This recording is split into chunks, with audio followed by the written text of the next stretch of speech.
Good morning friends, welcome. आप लोग कैसे हैं? आई होप आप लोग मस्त होंगे। सर्दी शुरू हो गई है। मुझे खांसी से लग रहा है, पर ज़्यादा खांसी मुझे नहीं आती, पता नहीं कैसे आ गई। खांसी नहीं आ रही मुझे, बस मेरा गला बैठा है बस। मौसम कुछ ऐसा बना हुआ है। वैसे तो इसमें भी ज़्यादा टाइम नहीं हो रहा है ना। बारिश वाला तो बादल भी है, बादल तो हैं, पर अभी ऐसा नहीं है कि टाइम ज़्यादा नहीं है। अभी 6:15 हो रहे हैं और मैं बहुत पहले से उठ चुकी हूँ। दिखाती हूँ मैंने क्या क्या किया आज। काम, बहुत सारे काम थे आज किया। ये देखिए, इधर मैं आज सुबह से उठ के ना ये कर रही थी। ये देखिए, मेरी मंदिर पूरी एक बार सजाओ तो बहुत अच्छा लगता है। माता रानी आने वाली है, आने वाली है, आने वाली है। उसके बाद ये निकाल, तो ये मैं ना आज 4:30 बजे से उठ के ये पूरा निकाली हूँ। अभी जगह जगह ऐसे रखा है। मैं अब किस किस पॉलीथीन में से रखना है ना अलग अलग, तो वो रखूँगी। ये पूरे निकल चुका है, बस लाइट है। लाइट तो मैं नहीं निकालूंगी, यही लोग निकालेंगे, क्योंकि मुझसे एक भी तार इधर उधर हुआ ना तो फिर बहुत डांट मिलेगी। तो इसलिए ये लोग निकालेंगे। मुझे जो जितना निकालना था वो मैंने निकाल दिया। और बहुत सारे कपड़े अभी मैंने साफ करके शाम को ही डाला था। ये देखिए पूरा भरा हुआ है। तो यहाँ से अब पूरा फोल्ड करके हटाऊंगी। और इधर रख दिया मैंने चाय, और इधर चाय रख दिया। इधर ये मक्खन है, चल रही हूँ मतने, क्योंकि इसको घी पिघला देती हूँ। और मक्खन नहीं, मलाई है, उसमें से मक्खन निकालना है। सॉरी, क्या क्या बोल जाती हूँ पता नहीं। ठीक है, आप लोग हमारे साथ हमारे वीडियो में बने रहिए। वहाँ करने के बाद आ गए किचन में, और किचन में बनाना था मुझे चाय बना के उसके बाद अभी किचन के बहुत सारे काम निपटाने थे, तो मैं जो उधर छोड़ के आ गई पूजा वाला। इधर मैं चाय बना के, और मुझे वो था मलाई था, वो मक्खन निकालना था उसमें से। तो फिर काफ़ी दिन का मलाई रखा हुआ था, जैसे नवरात्रि में भी मैंने नहीं निकाला था, तो फिर बहुत सारे हो गए थे। तो मैं सोची इसी समय, जैसे होता है ना कि सुबह सुबह किचन बिल्कुल साफ़ होता है तो ठीक रहता है, नहीं तो फिर खाना बनने के बाद ना किचन जैसे वो हो जाता है, जूठा हो जाता है, तो उसे फिर से साफ़ करो, उसके बाद बनाओ। तो फिर थोड़ा सा टाइम का बचत भी ऐसे हो जाता है। नहीं तो अब ऐसे है तो किचन एक बिल्कुल साफ़ है। तुरंत मैं सबसे पहले आगे इसे वो कर लूँगी, मथ लूँगी, और जो मलाई है वो मक्खन होगा वो रख दूँगी पिघलने के लिए, क्योंकि आज दिन है सोमवार। तो सोमवार को मैं ही, सोमवार या बुधवार या शुक्रवार को ही ये जो पिघलाती हूँ क्रीम, जब पिघलाती हूँ तो यही 3-4 दिन पिघलाती हूँ। तो इसलिए मैं सोची कि सुबह सुबह मैं चाय उधर रख दी। चाय जब पक रही थी, और जब चाय मैं जाऊँगी लेके पीने के लिए तो यहाँ रख दूँगी मक्खन अपना, ये पिघलता रहेगा। तो ऐसे ही थोड़ा सा टाइम का बचत हो जाता है। नहीं तो खाना बनाने के बाद ना तो पूरे किचन को अच्छे से साफ़ करो और उसके बाद रखो, तो फिर थोड़ा सा हो जाता है ना। और किचन फिलहाल साफ़ तो होता ही है, पर वही सबके खाना खाने के बाद साफ़ होता है, तो इसलिए ये सही रहता है। तो सुबह सुबह का ठीक रहता है। सुबह बिल्कुल भी कहीं जूठा नहीं रहता है। पूरा किचन में क्लीन करके तभी सोती हूँ। तो होता है ना कि सुबह का टाइम ज़्यादा सही होता है। तो मैं यहाँ चाय मेरी पक गई, तो चाय यहाँ लेके उसके बाद ये जो मक्खन है उसे निकाल के और रख दूँगी पिघलने के लिए। तब तक मैं उधर चाय पीऊँगी और थोड़ी सी बातें करूँगी। सुबह का टाइम होता है ना कि सब लोग रहते हैं, तो थोड़ी बहुत तो जैसे दिन की शुरुआत या तो सुबह की बात होती है, तो सही होता है कि जैसे क्या करना है, क्या नहीं, क्या हो रहा है, तो हर चीज़ के लिए। तो फिर ये रहता है हम लोगों का थोड़ा सा टाइम देना। नहीं तो सब इस समय भाग दौड़ की ज़िंदगी में टाइम बिल्कुल नहीं मिल पाता किसी के पास, और मेरे हस्बैंड जी के पास तो बिल्कुल ही भी नहीं मिल पाता। वही सुबह ये देखिए आ गए, तो थोड़ा बहुत यही सुबह सुबह ही हम लोग बैठते हैं, तो ये बातें करते हैं क्या हुआ कैसे हुआ। तो फिर अभी अपना नमकीन ले गए, क्योंकि मैं सुबह सुबह नमकीन नहीं देती हूँ, ना मैं खाती हूँ ना कोई भी नहीं खाता, बस यही खाते हैं। तो फिर मैं नमकीन इसलिए नहीं ले जाती, तो ये अपना नमकीन अपने से ले गए। और मैं चाय रख के चली आई थी। मैं सोची ये थोड़ा सा बाकी था, मैं सोची मत के और इसे क्रीम निकाल के मैं रख देती हूँ, पकता रहे, तब मैं चाय पी लूँगी। अभी चाय गर्म थी तो मैं वहाँ रख के चली आई। मेरा गला पता नहीं कब तक ठीक होगा, उसके लिए इग्नोर करिएगा। मैं इतना चिल्ला चिल्ला के बोल रही हूँ तब भी मेरी आवाज़ आप लोगों को हो सकता है धीमी ही जाए और मेरा गला बहुत ज़्यादा ही पड़ जाता है। तो उसके बाद पता नहीं कब तक मैं ठीक होता, कम से कम 1 हफ्ते 10 दिन लग ही जाते हैं ठीक होने में मेरा गला। तो ऐसे ही हर साल होता है नवरात्रि के बाद, तो वही हुआ है, एक्स्ट्रा कुछ नहीं, बस वैसे ही जैसे हमेशा होता है वैसे ही हुआ है। तो फिर यहाँ ये देखिए मैं ये निकल चुका है। अब इसे मैं अच्छे से एक कढ़ाई में जो साफ कढ़ाई में वो निकाल के मैं ये रख ले रही हूँ और उसके बाद फिर ये रख दूँगी पिघलने के लिए। तब तक मैं चाय पी लूँगी और थोड़ी सी बातें कर लूँगी और बातें करते करते मेरा ये पक जाएगा घी। तो मैं ऐसे ही करती हूँ। तो फिर अभी स्नान भी नहीं किया था, बस ये पका के उसके बाद जाऊँगी, ये पकने के लिए रख दूँगी, चाय पी के उसके बाद जाऊँगी स्नान करूँगी। तो फिर ये देखिए स्नान करके आई तो फिर सीधे पूजे वाले कमरे में आ गई। जो मैंने निकाला था ना और जो बाकी था वो भी निकल गया। तो ये एक कार्टून में जो कार्डबोर्ड होता है उसमें मैं ये सब रख दे रही हूँ, तो उसमें सही रहेगा। और तो फिर इस तरह से आगे एक एक पीस करके मैंने इसमें सारा रख दिया। तो जितना ये नया फूल लाई थी मैं वो इसमें कार्डबोर्ड में रख दिया। तो ये हर चीज़ तो थोड़ा सा सेफ्टी से रखना भी पड़ता है उसे, क्योंकि इसे फिर से अगले साल इसे लगाना है तो फिर अगली नवरात्रि में, तो इसलिए अच्छे से इसे सेफ्टी से रखना भी होता है कि गंदा ना हो, चूहे ना इसमें घुस जाए, कट ना कर दें। तो बहुत सी चीज़ों को ध्यान दे के इसे अच्छे से रखना होता है। तो फिर ये निकल गया मेरा पंडाल। अब ये पूरा तरह से खाली हो चुका है। तो यहाँ की जितनी चीज़ें हैं मैं इस तरह से एक कार्डबोर्ड में अच्छे से पैक करके रख दूँगी। अब इसमें मैं लगा दूँगी टेप, आगे अंदर की साइड पेपर उसमें रख के तब टेप लगाऊँगी। तो जो थोड़ा बहुत अगर वो है ना है तो सुराख, तो उसमें से ताकि धूल मिट्टी ना जाए। तो ऐसे ही करके रख दूँगी। अब ये जो पुराने वाले थे ये मैं इस ब्लैक वाली पन्नी में रख के, तो ये जो होती है पेटी या तो आप लोग क्या बोलते हैं बस्का या पेटी जो भी बोलते हैं, तो उसमें ये मैं रखूँगी। मेरे शादी का जो बस्का था उसमें मैं ये सब रख देती हूँ। तो जो फूल पत्तियाँ हैं, माता रानी का ये चुनरी है, जितने आसन है, जितने सब चीज़ें हैं ना मैं उसमें रखती हूँ। तो यहाँ से पूरा निकाल रही हूँ और ये देखिए चुनरी और जितनी चीज़ें हैं इसमें कर करके रख दे रही हूँ अच्छे से। तो क्या होता है ना कि एक जगह रहता है सब चीज़ तो मिल जाता है। तो फिर ये मैं इसी तरह से फोल्ड कर करके फटाफट से रखती जा रही हूँ।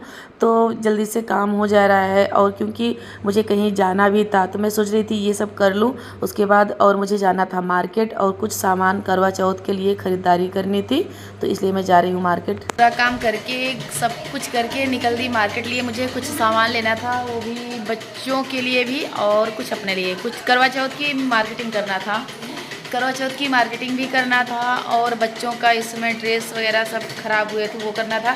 देखिए मेरी बिटिया सिलाई कर रही है, वो भी इतनी छोटी सी बच्ची। अब कपड़ा मैंने धुल के डाल दिया है, वो इग्नोर करिएगा कि कहाँ कितना कपड़ा डाली। देखिए ये देखिए ये क्या क्या सीख लेती है। अभी दिखाती हूँ, बहुत ही अच्छा ड्रेस बना रही है। जबकि पहली बार आप लोगों को मैं बता दूं कि पहली बार इसने मशीन पे बैठा है। पहली बार बैठी तो उल्टा चला रही थी, फिर सीधे से चलाने लगी और पहली बार में ही, और जबकि कभी भी सिलाई की ही नहीं थी, कभी भी नहीं की थी। पहली बार दिमाग में देखिए, और कुछ ऐसा नया आया कि दिखाती हूँ। अभी एक बार खोल के बेटा दिखा दो।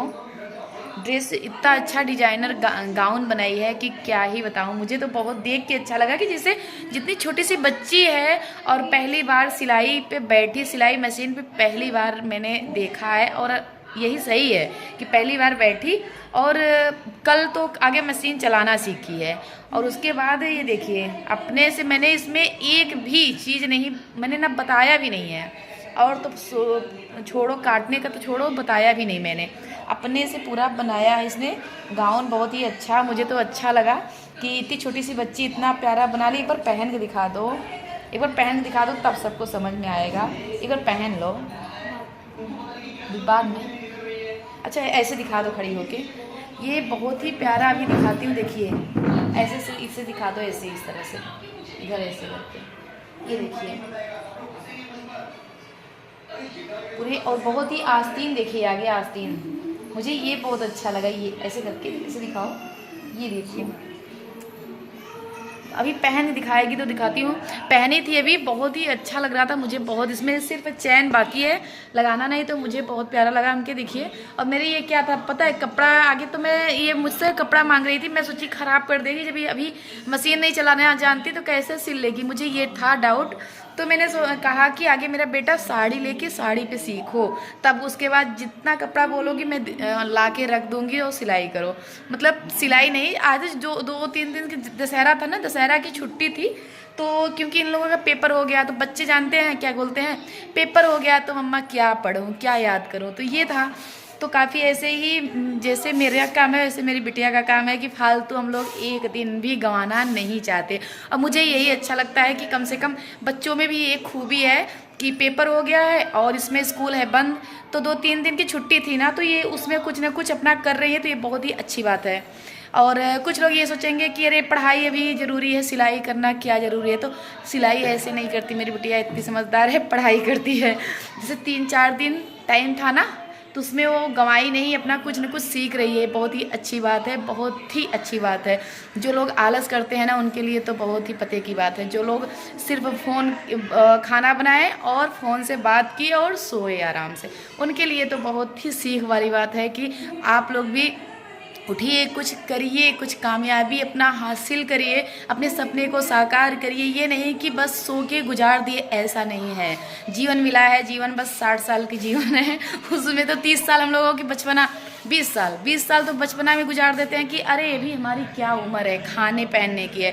उसके बाद क्या हुआ, फिर ऐसे ही इधर उधर के जीवन नहीं बिताइए। कम से कम हम लोगों को जो मिला है जितना जीवन, उसे अनमोल रखिए। ये मेरा सोच है वो मैं आप लोगों के साथ शेयर कर रही हूँ। ये आप लोग भी अपनाइए, सो के जीवन नहीं बिताइए, या तो दूसरे के सहारे या तो सो के जीवन नहीं बिताइए। अच्छे से अपना मेहनत करिए, दिनों रात मेहनत करके आगे जो अगर आगे बढ़ता है ना, वो दिन रात मेहनत करके बढ़ता है। ये नहीं कि बस जो खाता है बस देश की पंचायतें करके वो रहता है ना, वो कभी आगे नहीं बढ़ता है। ये मेरा सिद्धांत है।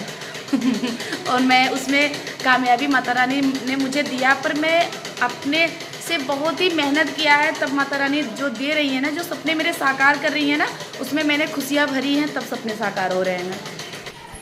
आवाज़ आ रही थी इसलिए से, उसमें मैंने खुशियाँ भरी है, उसने मैंने मेहनत किया है रात दिन, तब मेरे सपने साकार होते हैं। तो इसलिए आप लोगों से भी निवेदन है कि अगर जो मेहनत करना चाहता है, जो आगे बढ़ना चाहता है, जीवन में कुछ करना चाहता है, वो दिनों रात मेहनत करे। और जो कुछ नहीं कर रहा है, वो दूसरे के सहारे रहना चाहता है, वो तो रहे भाई, आँख बंद करके खाना बना के खाए और बिस्तर पे पड़े रहे। उसके साथ वही है बस। चलिए हम चलते हैं मार्केट, हमारे साथ बने रहिए हमारे ब्लॉग में। बाय बाय बेटा। तो ये देखिए मैं चल दी अपने भाई के साथ, तो भाई उधरी साइड जॉब जाता है, तो फिर लेते जाता है, तो वहाँ चौक तक छोड़ देता है, तो फिर थोड़ा सा मुझे आराम मिल जाता है। ये देखिए रास्ते में मिली मेरी ननद छोटी वाली, तो फिर दोनों लोग साथ में जाएंगे।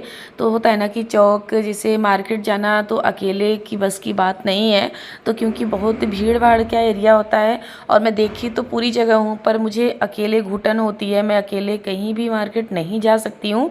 तो फिर दीदी से बात की, क्योंकि मुझे बच्चों के लिए ड्रेस और सब बैग वगैरह ले रहा था। तो चौक में अगर ये लोग लेके बाइक से या कार से नहीं जा सकते हैं, बहुत ज़्यादा भीड़ वाली एरिया है वहाँ, तो फिर मैं और मेरा भाई वहाँ तक छोड़ देगा। तो उसके बाद हम लोग चले जाएंगे, पैदल ही चले जाएंगे, ज़्यादा दूर नहीं है। तो एकदम बिल्कुल चौक में छोड़ के उसके बाद भाई चला जाएगा जॉब पर, और हम लोग ख़रीदारी पूरी कर लेंगे। तो इस तरह से मैं करती हूँ। तो फिर और दीदी को बुला ली, तो दीदी और मैं चल दी। तो ये देखिए सबसे पहले मैंने बच्चों का ही ड्रेस लिया। तो होता है ना कि बच्चों के लिए आई थी, बस इनका बैग फटा हुआ था और ड्रेस फटा हुआ था। फटा नहीं, ड्रेस ख़राब हो चुके थे, फटते तो नहीं है, पर जैसे होते हैं ना कुछ जैसे ख़राब हो जाते हैं, तो अच्छा नहीं लगता है कि जैसे अगर सब कुछ फिट फाट रहे। तो मुझे अपने बच्चों को अच्छे से जैसे तैयार रहना ही अच्छे लगते हैं। अगर थोड़ा सा भी अगर ख़राब हुआ ना ड्रेस, तो अच्छा नहीं लगता है। तो फिर फटे तो नहीं थे, पर थोड़े से रब तो जैसे हो गए थे ना, तो फिर अच्छे नहीं लग रहे थे। तो मैं सोची लेके आती हूँ। वैसे तो कपड़ा तो बहुत अच्छे पहनाती हूँ, पर होता है ना ड्रेस अगर रब्त पहन के जाऊँ तो नहीं अच्छा लगता। ये आ गई, ये देखिए चौक। तो चौक में काफ़ी इस समय सजावटी थी, दशहरा बीत चुका था पर सजावटी अभी निकल ही रही थी। तो यहाँ आ गई मैं साड़ी देखने, मेरी क्योंकि छोटी ननद को लेना था साड़ी और मुझे ये वाली साड़ी बहुत पसंद आ रही थी और मैं ये साड़ी अपने सिस्टर के लिए ले रही थी। तो फिर मुझे बहुत ही प्यारी लग रही थी ये वाली साड़ी। ब्लाउज इसका डिजाइनर था और बना हुआ ब्लाउज था, इसमें बेल्ट भी दिया था, तो बहुत ही अच्छी साड़ी लग रही थी मुझे। तो मुझे ये बार बार, जबकि मैं ये देखी, मेरी ननद देख रही थी और मैं ये साड़ी पर मेरी नज़र टिकी हुई थी, मैंने इसे खोल के भी नहीं देखा, बस मैंने ये तुरंत चलते ही चलते ले लिया। और ये वाली भी साड़ी, और ये देखिए इस तरह से मैं देखी और मुझे पसंद आ गई थी, ये फोल्ड करके उसके बाद दे दी और ये देखिए मैंने पैक कर लिया। मैं इसे कुछ भी इसे ना देखी और एक मेरी ननद ली रेड कलर का, क्योंकि हम लोग जाने वाले हैं कहीं घूमने, वो भी मतलब घूमने नहीं, दर्शन करने जाने वाले हैं। बिल्कुल सॉरी, घूमने का नाम मैं कभी भी नहीं ले सकती, मैं दर्शन करने जाने वाली हूँ कहीं, वो भी बहुत ही अच्छी स्थान पे, बहुत ही शक्तिपूर्ण स्थान पे जाने वाली हूँ, वो भी आप लोगों के साथ शेयर करूँगी, बताऊँगी। और जो अगर जानता हो कहाँ जाने वाली हूँ तो कमेंट करके ज़रूर बताइएगा। आ गई यहाँ स्लीपर लेने और वहीं जाने के लिए तो थोड़ा सा वो चढ़ाई की जगह है, तो वहाँ के लिए थोड़ा सा सिंपल सा एक स्लीपर लेना था, वहाँ ली। और उसके बाद ये देखिए बच्चों का बैग लेने आ गई थी, बच्चों का बैग ली। उसके बाद करवा चौथ की ये जो ये सजावटी वाले थाली थे ना, वो मुझे चाहिए थे, तो मैंने ये एक लिया। तो ऐसे ऐसे कुछ चीज़ें थी तो मैंने लिए, ज़्यादा शूट नहीं किया, ये वाली थाली ली। और उसके बाद आ गई गजरा था, तो गजरा मैंने लिया। ये देखिए बहुत रंग बिरंगे गजरे थे, तो मैंने 3 लिया है, क्योंकि मुझे हमेशा तैयार होना है। यहीं अपने ब्लॉग का करती हूँ एंड। अगर पसंद आया हो तो लाइक करिए, सब्सक्राइब करिए, ज़्यादा से ज़्यादा शेयर करिए। Bye bye.